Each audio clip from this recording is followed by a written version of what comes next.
Should we start? Should we start?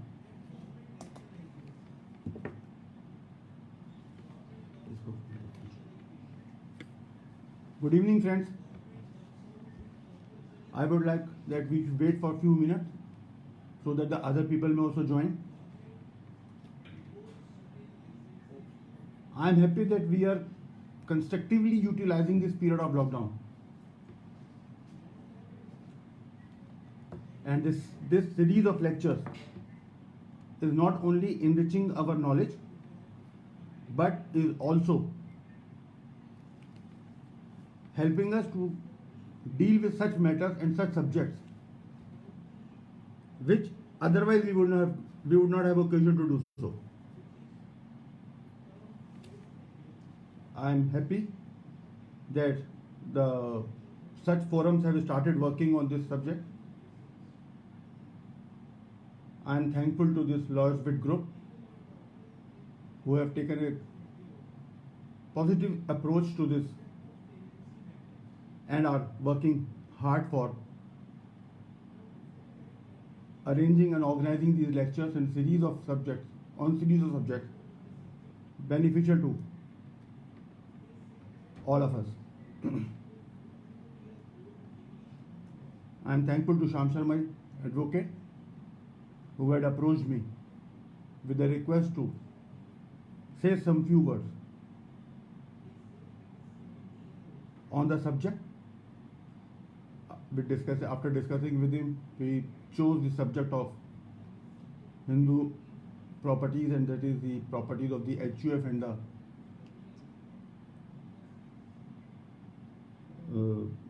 joint family properties and the ancestral properties and everything. Friends, I think that now that I should start the topic now.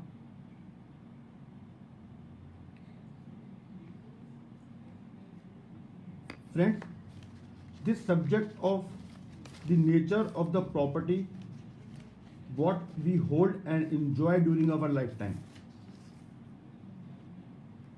is gaining importance. It is an important concept to be understood by all of us. We all own and possess various types of properties during our lifetime. We should understand what is my rights and what is my restrictions under such property. I may have some restrictive rights to use, I may have some restricted right of title, or I may be an absolute owner of the property also. This subject is gaining importance because the concept of nature of your title and the right in the property is not only helping you to enforce your rights against the co-owners and the joint owners, but is also helping us to protect our rights in such properties qua third parties. I will explain it. Recently, I had an occasion to deal with the matter under the Sarfasi Act. The bank was claiming a right against a property and had initiated and started the recovery actions against the same. One objector had filed his objections during such proceedings, inter alia alleging that the borrower had no right to mortgage or create a security upon the property, since it was not his self-acquired property and the property was the joint family. Now, in order to succeed, the bank will have to answer these questions and has to understand as to whether the objections so raised by the objector are valid or no. If the bank fails to prove that the property was the self-acquired property of the borrower, unless he is successful in proving such, he would fail. Therefore, in this case, that objector is using this subject and relying upon this subject to protect his rights in the property. Similarly, I had an occasion to come across a case where a remuneration was given to a director in the Companies Act. This remuneration was given to a director in consideration of the investment having been made by his HUF. The issue was whether the remuneration so paid to a director is his personal income or is it the income of the family or the HUF. Now, all these questions, as I have stated in the case of the SARFAESI proceedings or in the case of the company proceedings, cannot be answered unless the concept of the ancestral property, joint into family property, HUF property, self-acquired property is clear to us. We have to deliberate upon this subject in order to get the rightful answer. Today, since it is a very vast subject and a vast discussion which can be made on this, I will be giving some fair idea about the 4 types of concept what we have been using in again and again in this system. First, ancestral property. Second, joint family property. Third, HUF property. Fourth, self-acquired property. So I start my discussion now with the ancestral property. Now, as the name suggests, ancestral property is such property which is acquired and inherited by a person from his ancestor.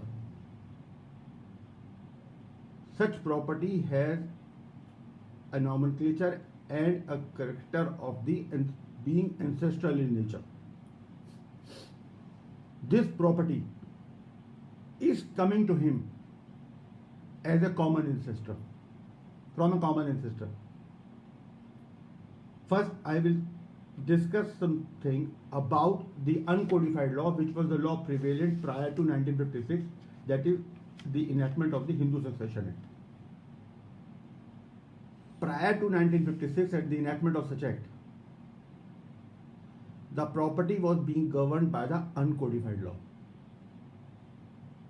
The uncodified law had said and had defined that a property acquired by a person and inherited by a person from his ancestor will be an ancestral property in his hands qua his lineal descendants. This lineal descendancy was going to the 4-degree table. Since it was a property which was inherited by him and it was an ancestral property, it was not in the nature of his self-acquired property. It may be self-acquired qua his siblings, qua the other branch of his family, but not qua his legal descendants.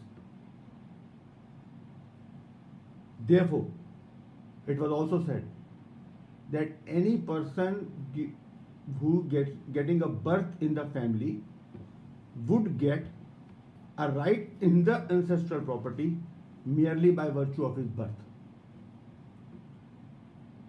Friends, I would like to say, and I would like to give 2 types of acquisitions at this stage. First is the voluntary acquisition, and second is the involuntary acquisition. The question is, what is voluntary acquisition? A voluntary acquisition is an acquisition of a property by some overt act. A person can acquire a right in a property only by entering into some contract and by committing some act. That means I cannot acquire a property till such time I enter into such contract like a sale deed, lease deed, gift deed, mortgage, and so on. However, the subject of all these acquisitions are dealt with by a separate transfer property act. To have these properties, a person has to do something, has to commit something. then only he acquires the property. Whereas in the involuntary acquisition, the property is acquired not by an act or a contract, but by a statute of his own. The statute comes into play. A person does not have to do something.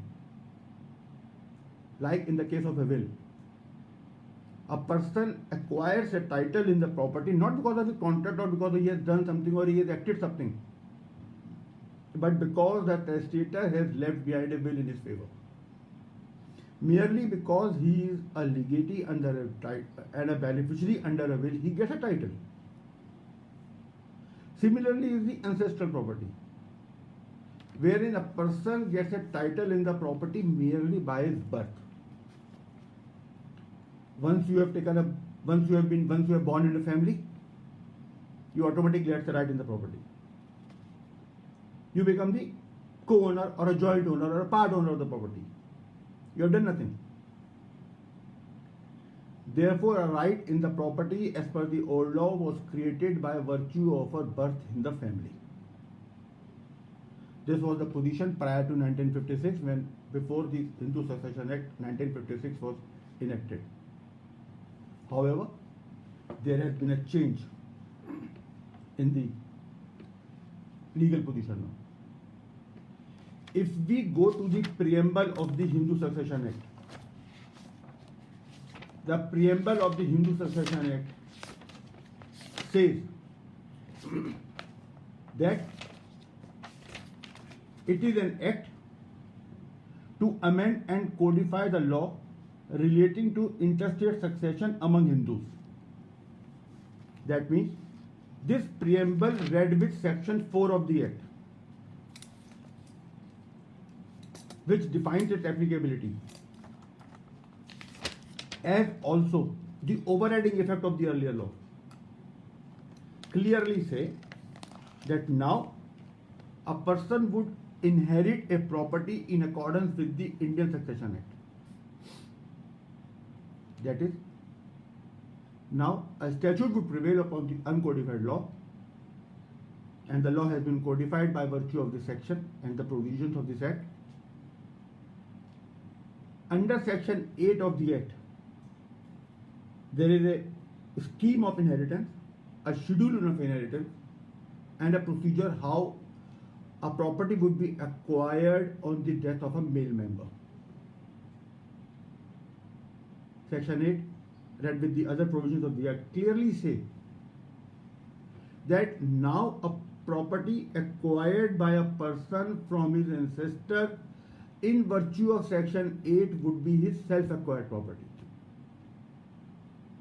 Therefore, the Hindu Succession Act has taken away the concept of the ancestral property so far as the inheritance is concerned.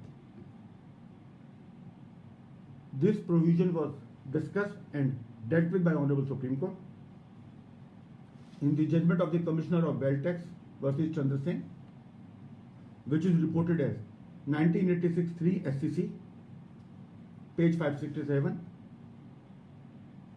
followed by another judgment of the Honorable Supreme Court, Yudhishthir versus Ashok Kumar, that is 1987 1 SCC 204, and third, Bhamar Singh versus Puran, that is 2008 volume 3 SCC 87. There are some other judgments also which have said that. There are also the judgments of our own High Court relying upon this early provision and holding the same. Therefore, now, as per the legal position, a person or an individual will acquire a property from his ancestor or from his father or a person above only on the death. Either he would acquire under section 8 if it is an interstate succession, or under a will if it is through a will, but the nature of his holding will be a self-acquired property. Now there is a difference and there is a change from the old act.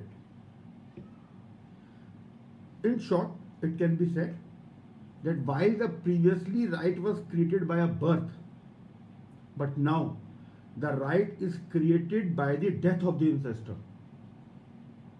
I don't get a right in the property by my birth. I will only get a right in the property of my ancestor once he dies and the property comes to me in accordance with law. This is the concept of the ancestral law as of today. I would also refer to a judgment of the Honorable Supreme Court reported as 2018 Volume 7 SCC, page 646. There has been some discussion about the subject of the old uncodified law. And in the facts of that case, the Honorable Supreme Court has relied upon some provisions of the uncodified law. I would request all of you to read that judgment in order to appreciate the concept and the ratio of that judgment. Though that judgment has referred and relied upon the uncodified law. So, the basic ingredients of the ancestral property are: first, there is an ancestor, he owns the property, he dies intestate, leaving the property to be inherited by his immediate heir. The legal heir acquires a property which is ancestral in his hands qua his legal descendants.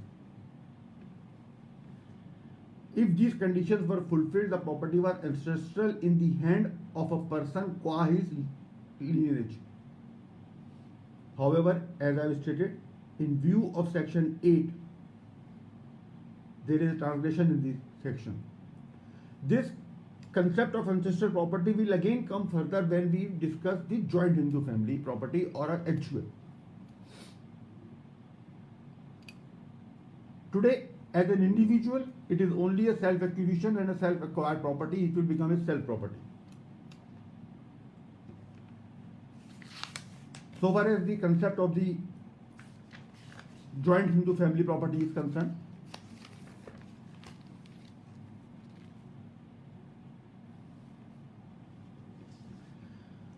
we will have to refer to section 6 of the Hindu Succession Act.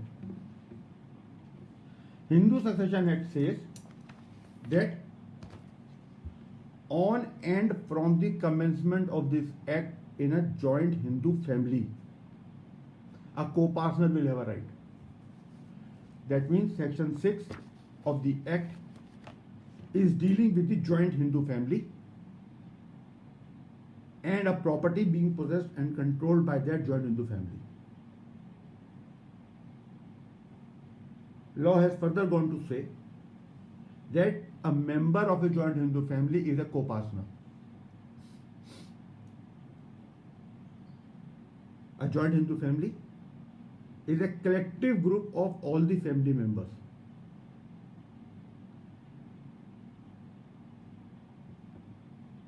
It is a condition of the today in our society. A joint Hindu family is a normal concept where several family members are living together, comprising of the father, wife, mother, children, son, daughter, and their respective families, daughter-in-laws, and everything. This is called a joint Hindu family.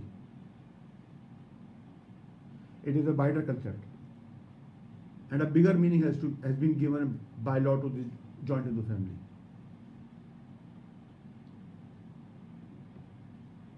Previously, it was said that the members living together with a commonality and a jointness in state, along with the jointness of worship and jointness of wealth, would constitute a joint Hindu family. However, there has been some change in the thinking and the law because of the change in circumstances, change in societies. When the people have started transgressing out of the families, they are living separately. There are unilateral families now. They are living with their own respective families independently. But does it mean that they are not the joint family now? The joint family, as per the concept of the Hindu law and as the concept of the property is concerned, would mean a jointness of the estate. When there is a jointness of the estate, they are joint Hindu family so far as the property is concerned. What is the crux of the matter is that a joint Hindu family cannot be created by a contract. It is not a creature of some contract. A joint Hindu family is created by when all the family members of the family are having a joint interest in the state and amongst each other. The commonness, jointness among the family members constitute the joint Hindu family.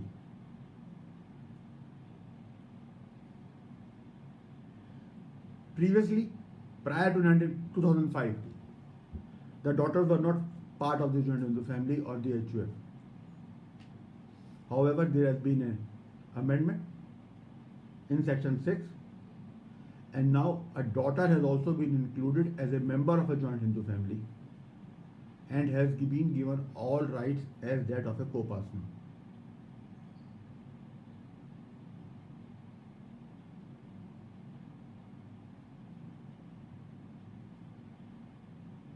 Now, the daughter has been given a right equal to that of a son. And she is also a member of the joint Hindu family.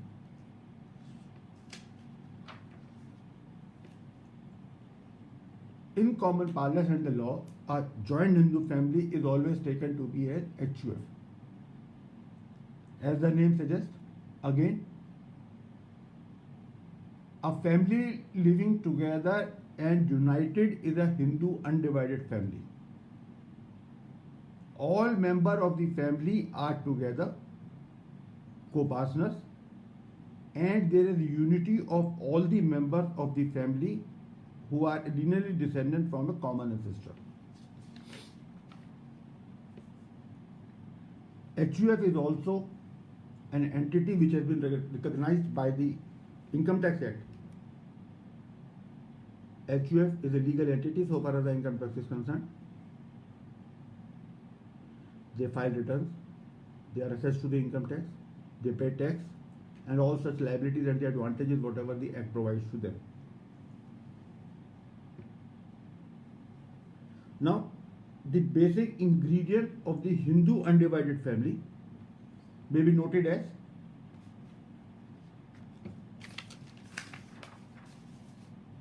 first, a lineal descendant upon 3 generations who are the co-partners. There is a co-partnerly property. Each member has got ownership co-jointly with the rest of the members.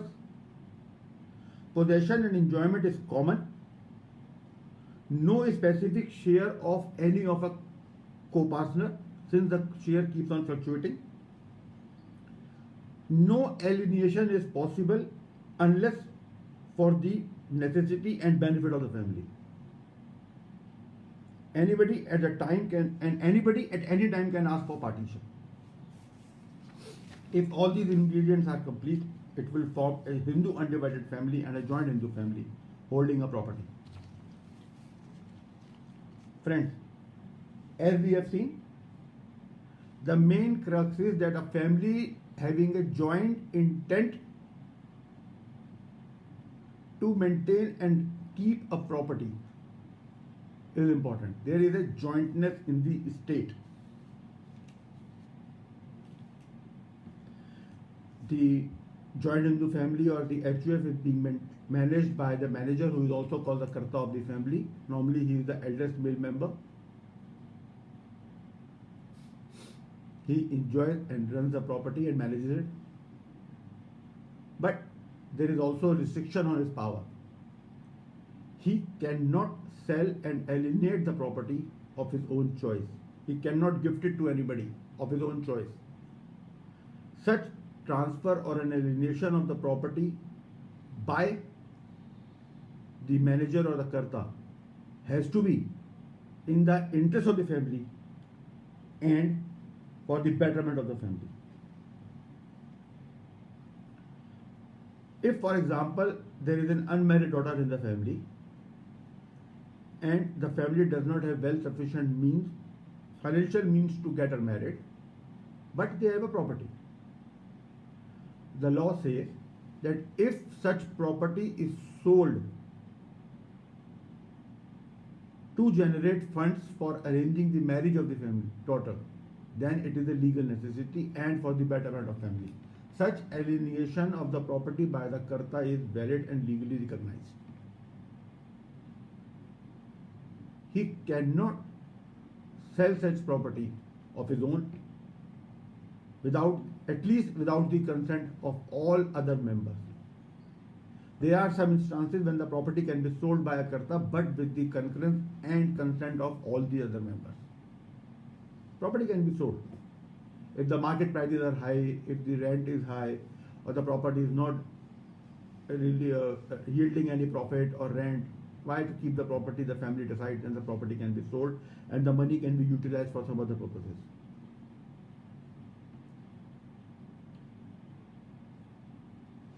The HUF property or the joint Hindu family property is a subject for the benefit of the family with a common intent to maintain the estate and to keep the property. The basic object was to preserve a property so that it can be of help to the family at any time in future. If a person or a family requires some stability, then they can rely upon that property. That was the intention of maintaining a jointness,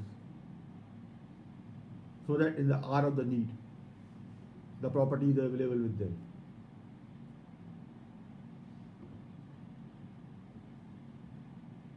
There is a confusion in the minds which is important to understand. Normally the suits are being filed wherein the plaintiff says that my father acquired the property from the grandfather and therefore it is an ancestral property and I have a share in the same. And more so, any property acquired from such other income or the such property, I have a share in the same. And the suit for partition is filed. As I have stated earlier, and what we discussed in the earlier part, such property is not an ancestral property now more, and it is a self-acquired property. Therefore, such suits are bad. There are few judgments of our High Court, which you can note in the case of Surajmal Munjal versus Chandan Munjal, 2019, volume 257 DLT, page 597. Sally Minor versus Raj Singh, 2015, volume 225 DLT, 211. Surinder Kumar versus Dhaniram, 2016, 1 High Court cases, Delhi 17, where the suits were dismissed because there was no pleading of the HUF in law. The cases were filed saying my father acquired and inherited the property from my grandfather, therefore it is an ancestral property, I have a share in the same, and the such property as also the other acquisitions out of such property are joint family property and hence I have a share, therefore please partition the same. The Honorable Court has said that this is not the case of a joint in the family. Now, after the judgment of the Chandan Singh and the Yudhishthir, what we discussed above, the property coming in the hands of the father is the self-acquired property and no more an interest in the ancestral property. And therefore the suit was bad.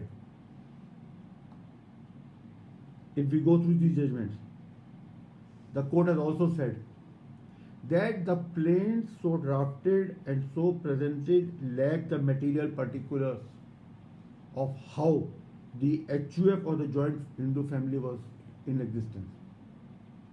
Friends, it is a basic rule of Order 6 Rule 14 what I have learned so far.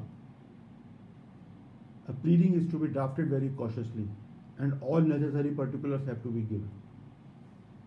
I have learned the drafting from my father, Mr. Nambihari Gupta, as also from my senior, Mr. Mukul Rohtgi, the ex-Attorney General of India.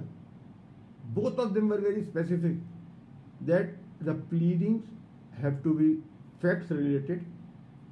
All necessary facts have to be mentioned. No law to be discussed. Since it is the foundation of my case, therefore my case has to be pleaded in these pleadings. Under Order 6, Rule 4, a pleading has to be maintained and mentioned in the written statement or the plea. How a Hindu joint Hindu family or an HUF came into existence or is in operation. Either the HUF has to be in existence prior to 1956, which is continuing even today, or a new HUF was created after that. Unless a joint Hindu family and an HUF is created, I cannot maintain a suit for partition merely because my father acquired a property from my grandfather.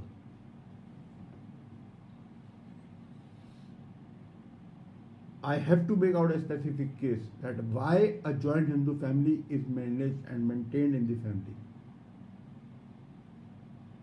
And that is the reason in those cases what I just quoted, the suit was dismissed.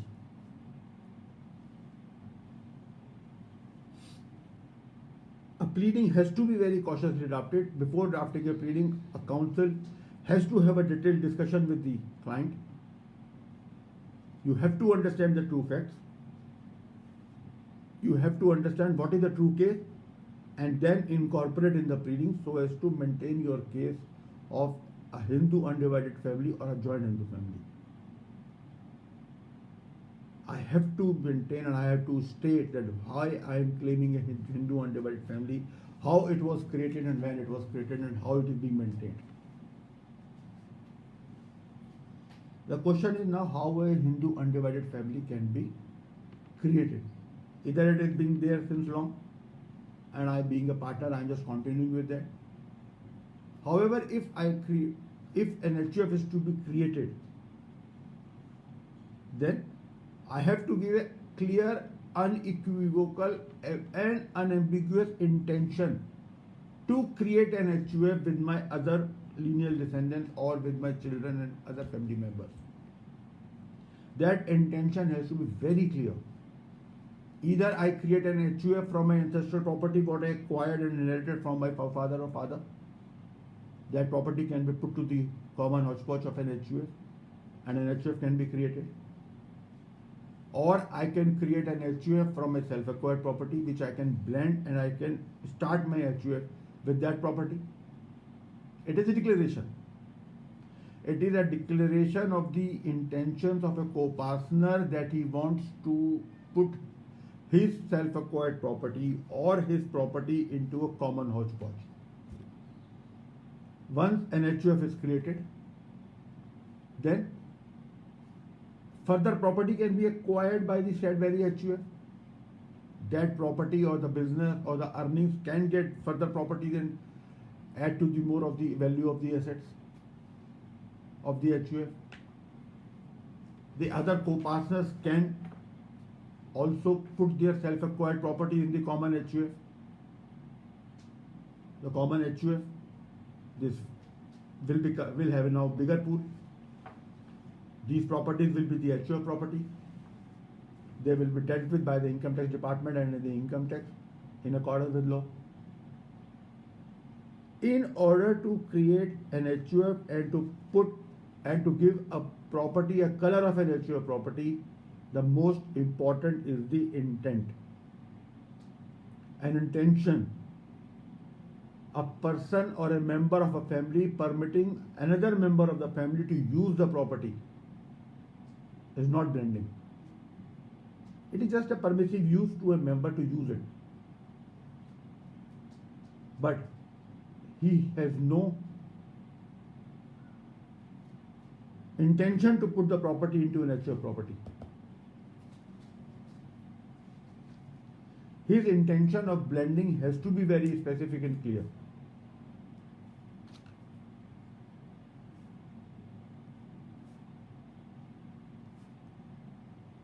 His intention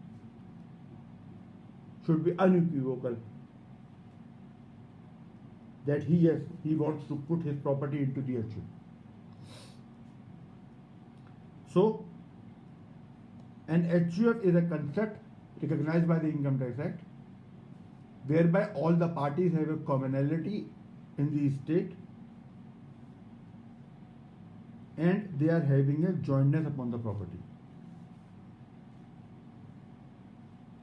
Only once a partition takes place, then it can be decided as to which person has got what share. Unless there is a partition, even the share of a person cannot be defined and ascertained.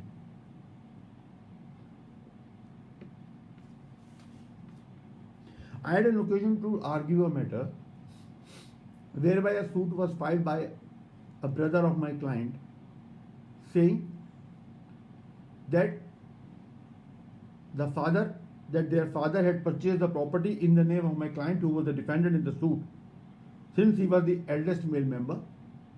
Otherwise, the property was purchased for the benefit of family, for the jointness of the family, for the enjoyment of the joint family, and it was always being enjoyed by the families together. I filed an application under 711 for dismissal of the suit, saying that there is no HUF being pleaded. There is no HUF. The property in the name of my client is now Benami, and the suit is hit by Benami Act. However, it was at the stage of 711 when the court was deciding my 711 pending application. The Honorable Single Judge as well as the Division Bench had held that since there is a specific pleading in the plaint that the property was purchased by the father in the name of a son for the jointness, for the joint use, for the joint benefit and the benefit of all the family members, and the family members had also been using it jointly. Therefore, it can't be said that it was a self-acquired property of the defendant and my client. As a consequence, at that stage, my 711 was dismissed. Therefore, my friends, what I want to again emphasize, that my pleadings have to be very specific, and I have to make out a case with regard to my creation of HUF and running and management of an HUF. Unless I do so, it would be difficult for me to proceed and maintain my stand. The judgment what I was just referred in 711 is reported as 2008, volume 106, DRJ 317. In this concept, there is also another judgment of the Honorable Supreme Court which may be important for our context. That is 2016 4 SCC, page 68. That is a judgment by Justice Nariman. It is also a judgment which you should read to get the clarity of the concept, and we should go through the judgment.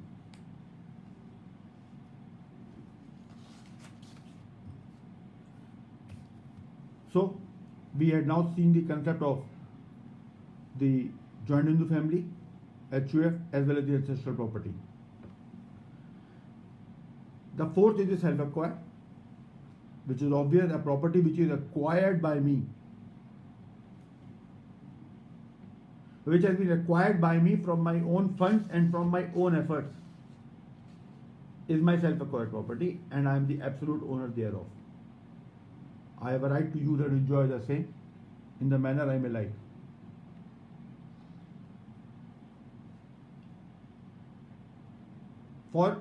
Just to repeat, for blending of a property, there is no legal requirement, just an intention or declaration of my intention is enough. I only have to file a declaration before the Income Tax Department that I am blending my property, my self-acquired property in the HUF, and which will be recognized by law.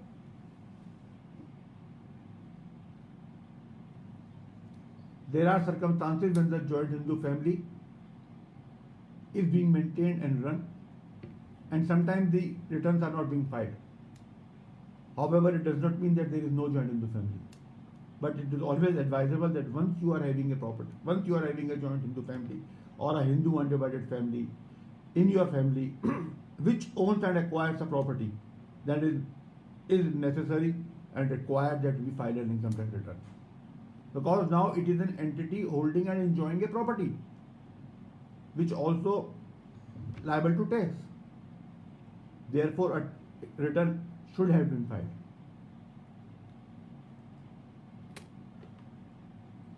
Friends, this was the basic concept of the joint Hindu family so far as the HUF is concerned. My self-acquired property, ancestral properties are concerned.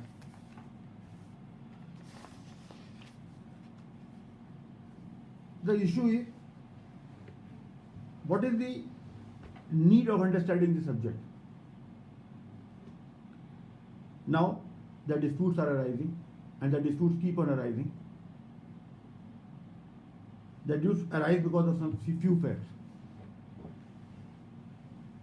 When there is a need of the family, a property is to be sold or to be alienated or to be dealt with. That need can be because of the expansion of business, expansion of family members, too many properties with the family, they all have to be settled. We have to settle those properties in order to maintain the harmony and the mutuality in the family. Sometimes the market trend is such that the property is to be sold.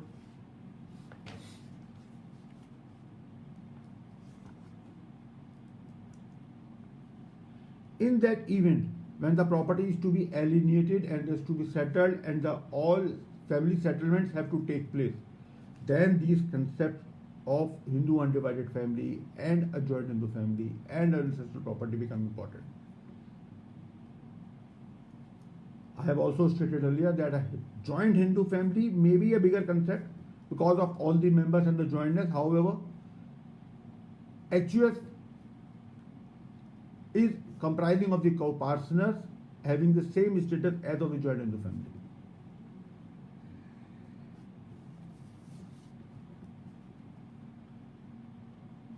Now the question what I ask myself is, why do we acquire a property?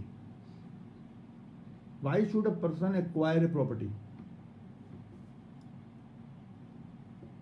I am having sufficient income, I am enjoying my life, I am doing. Why is this so need? If I ask the question to myself, my answer is that I have to have the property for my comfortable and the luxurious living.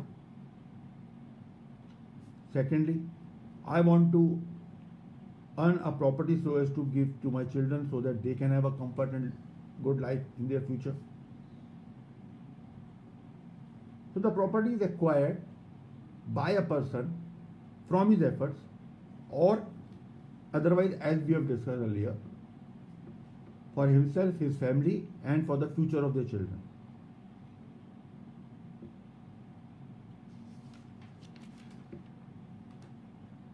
Therefore, it is necessary for a person to understand what property he is acquiring, what is the nature of the property with him, and how would he deal with that property so as to maintain the mutuality and the harmony in his family after it. So this concept will be required to understand by him even for the future of the family.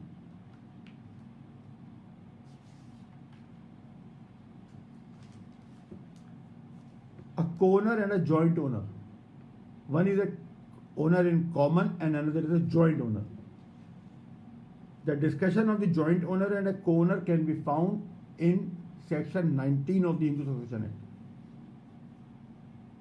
It says that a person or a family member is a tenant in common and not as a joint tenant. So a person who has asked me this question of a joint tenant and a co-tenant, joint common and a tenant in common and a joint tenant, is to be seen vis-a-vis section 19 of the Act. There is a jointness of the title. However, there is a difference in the rights.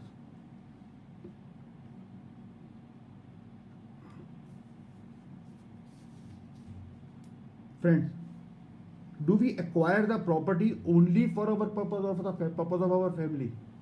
I would say no. being a social person living in a society, I would request that we should also deal with our such properties for and give back something to the society which is beneficial to the society. That is my intention, that is my intent. Everybody has an intent to give back to the society. Now I will have to understand the concept of the nature of the property which I am holding so as to give it back to the society, whether I can give it back of my own or I do need to have the permission and the consent of the other family members. Friends, I am thankful to the Lawyers Fit for permitting me to come on this platform and say a few words. I would request all my friends who are hearing me that if they want and if they are interested in working with me for a proposition, I would welcome that and I would appreciate that. The proposition I am just giving is, I had an occasion to deal with the properties of an individual who was the father of a special child. He is intellectually challenged child, and now the father has acquired a property in his lifetime. He may have a self-acquired property as also a joint Hindu family or an HUF property. That child, though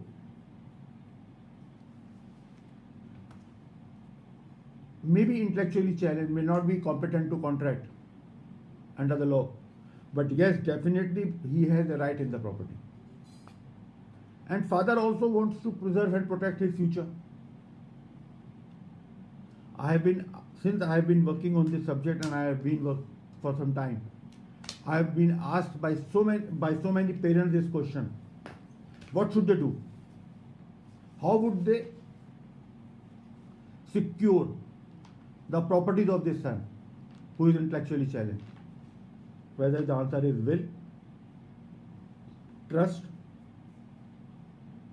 or some other means. I am just working on this subject and I am finding an answer so that the interest of the child in his properties is secured without the intervention of any human approach. I want to find a formula whereby the person who is in charge of the estate has no discretion to.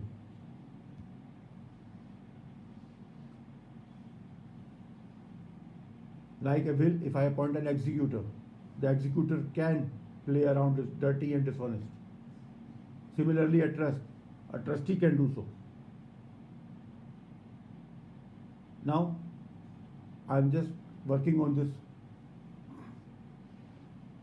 mechanism to protect the interest of the child, and I am studying the nature of all these properties, whether it is ancestral or an HUF or a joint Hindu family or a self-acquired property of the father, then how to protect the interest of the child. If any of you is interested in working with me on the subject, is welcome to join me and contact me on my mobile or my mail,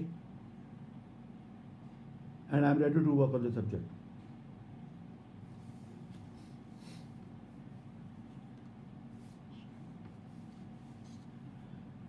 Friends, I think this would suffice the discussion as of today.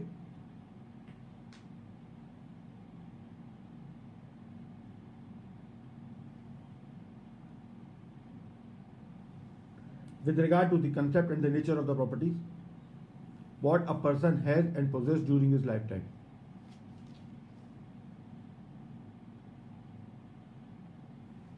A question is being raised that what would be the court fee with regard to a joint possession and a constructive possession of an HUF property in a suit for partition. Friends, a suit for partition requires an ad valorem court fee if I am out of possession. If the plaintiff is out of possession and he has to maintain a suit for partition, he has to pay the ad valorem court fee.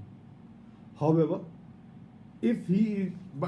the law is that every owner is in possession of every portion of the property. This possession may not be very specific or maybe physical, it may be constructive also. So if the plaintiff has not been ousted, if the right of the plaintiff has not been ousted by the other members before filing of the suit, he is in constructive possession, and it will be taken to be him to be in possession of the suit property. The court fee will accordingly be evaluated in accordance with law. Taken him to be in possession of the suit property. The ouster of the rights has to be seen in the plaint, how they have been mentioned and stated.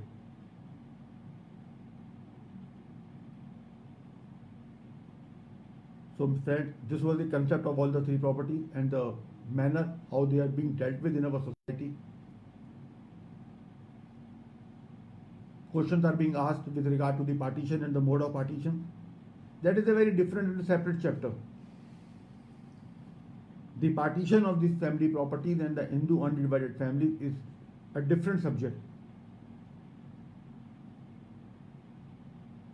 Whether it can be oral, whether it can be in writing, and in writing, whether it has to be memorandum, how much stamp is to be paid. There are so many questions which can be discussed. You all are free to ask me the questions in my personal level and I will answer them. At this forum, it will be difficult for me to explain the subject as of today.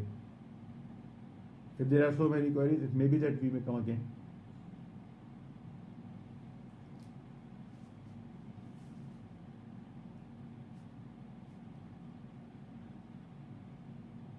Because partition of a property or partition of the HOA properties is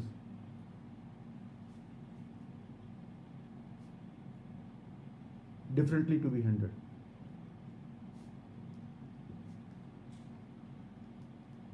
Friends, with this, I close my